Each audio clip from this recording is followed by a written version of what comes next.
Am I a lonely single, or am I singularly alone? Damn, that's a hard question to answer. Let's explore my thoughts on this and hopefully set my mind at ease. Firstly, from birth through my adolescence, I was definitely lonely. Extremely lonely, if truth be told.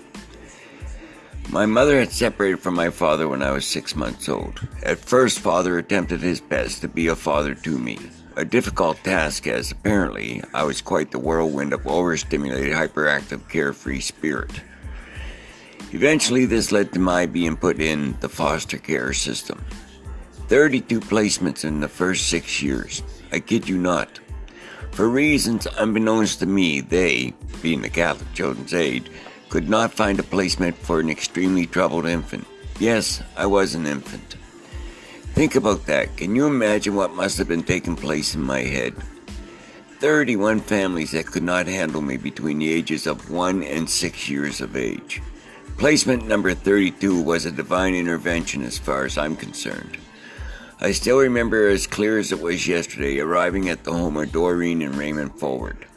We knocked on their door, and when Mrs. Forward opened it, their huge black Labrador, Skipper, immediately started licking my face and singing. It was as if he had been waiting my arrival. That day was the first time in my life that I felt the sensation of safety and security. I lived with the Forwards until I was 10 years old. 4 years of being loved and understood. 4 years of a love I did not understand, for I knew nothing of love. Unfortunately, my father married my beautiful stepmother, Marion. Note, we have never used the term stepmother or stepbrother or stepsister in our family. We just don't use it. We are brother and sister, Back to where I was. They brought me to their home. Father had hoped and thought that I would fit in automatically. I lasted 2 years. In my damaged mind, I could not conceive myself that I was part of my father's new little family. To me, it was yet again one more placement. Definitely I was a lonely child, longing for what my young mind perceived as family life. However, how did my mind expect me to realize something that was as foreign to me as the doctrines of the Aztecs? My conceived image was based upon nothing. I had no concept of family or parental and child bond. At 12 years of age, I struck out into the world, a runaway from the social machine and parenting for hire. A lost child seeking companionship of any sort. I found that in my family of street friends, brothers and sisters of a different kind, I could not consider my blood siblings family. How could I when I knew nothing of them? It is a given that they knew zilch about me. So even in the commune, or a crowded squat surrounded by other lost souls, I remain lonely of heart. Fast forward to my early 20s. I had purchased my first wife from her mother for $50 and the promise of marriage. The sex and arguments fooling my mind into believing that I was no longer lonely. The relationship based on the constant sex, drugs, and rock and roll. Me, straight out of maximum security federal penitentiary with 6 years of missed orgasms to catch up on. Heck, I would have married the first woman who could have afforded to pay for the wedding. Oh wait, I did that. After 8 months of drunken husbandry and a divorce, I came to the realization that I was still lonely. Hop, skip, and jump to marriage number 2. I truly was not lonely. Not for the first 32 years of the 42-year relationship. Past mistakes had taught me a few lessons. I fell into the roles of fatherhood and being a husband easily. For the first time in my life, I knew of love and commitment. I thrived off the family life. I still feed off the love and bond I have with my children and my ex-wife. Then, as happens to many, the marriage collapsed. I became lonely for the companionship of a mate. The love of my children filled the gap somewhat. There remained that gap created by my macho man longing for the bonding with a female. After the collapse of marriage number 2, I remained lonely for a decade. No dating, not even one-night stands. I encountered a beautiful, soulful woman, and I fell truly in love. A love like no other I had in my prior life.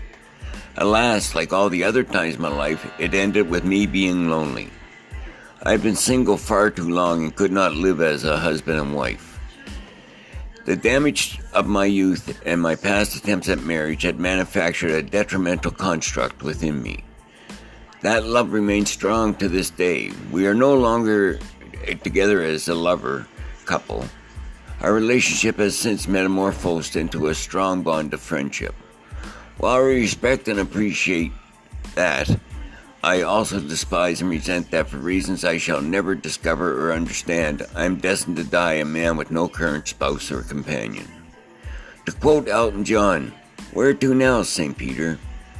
Love remains in my life, true love.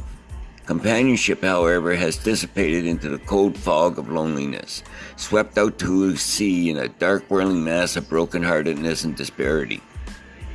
I learned over the past 6.5 decades that not everyone will find that one soul, that companion with whom you will live happily for all your days.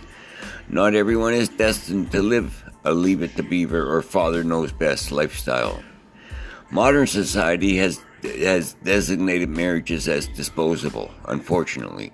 You can, may, or will find what you believe to be true love. What you may never find is everlasting love. Society has changed from the days of yore. We have purposely built a world where enough is never enough. Each and every day we're under a constant bombardment of earn more, spend more, hoard more. No matter what amount you gather, it will never be sufficient. Think back to our youth. Remember how your teenage mind has set a goal of becoming a millionaire like the Kennedy clan or Howard Hughes? Now there are millionaires galore.